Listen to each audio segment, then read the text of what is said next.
Good day, Kabarangay, and welcome to Vox Sophia. And today I would like to share with you my 10 cents of what is happening, di ba?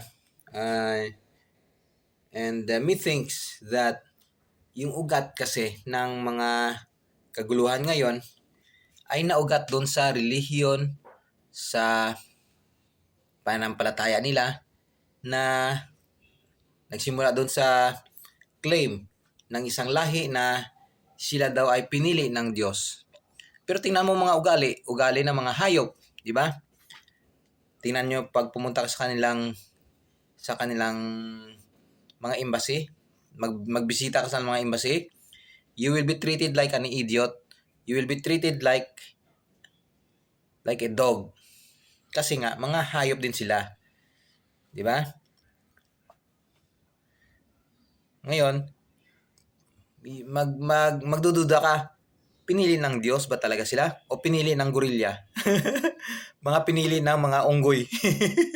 'Yun ang katotohanan dahil ugaling unggoy, pinili ng mga unggoy. Yun. At napapansin mo, kung napapansin mo rin among your circle of friends, I have circle of friends na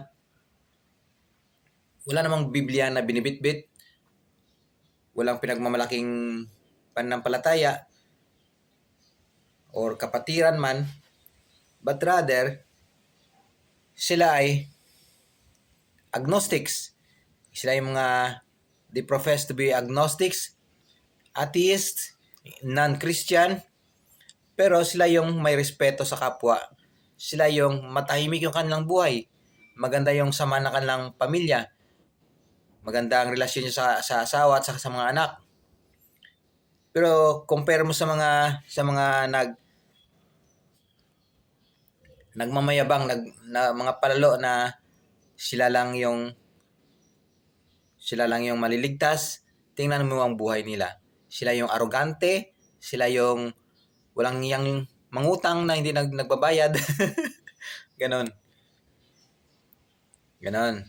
So, in short, naging toxic, naging lason ang relihiyon, ang pananampalataya sa tao. Hindi naging mabuti ang takbo ng mundo dahil sa relihiyon, dahil sa pananampalataya. Tanggalin yan, parang tinanggal mo yung droga, parang tinanggal mo yung kaguluhan. Kaya ang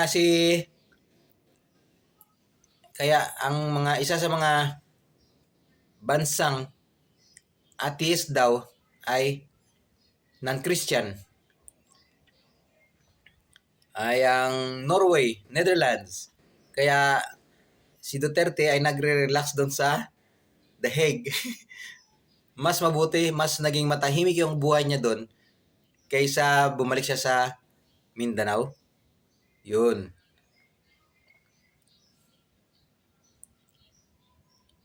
Yun lang po. Nangasar lang talaga. Agang-aga away ang hanap. Bye-bye.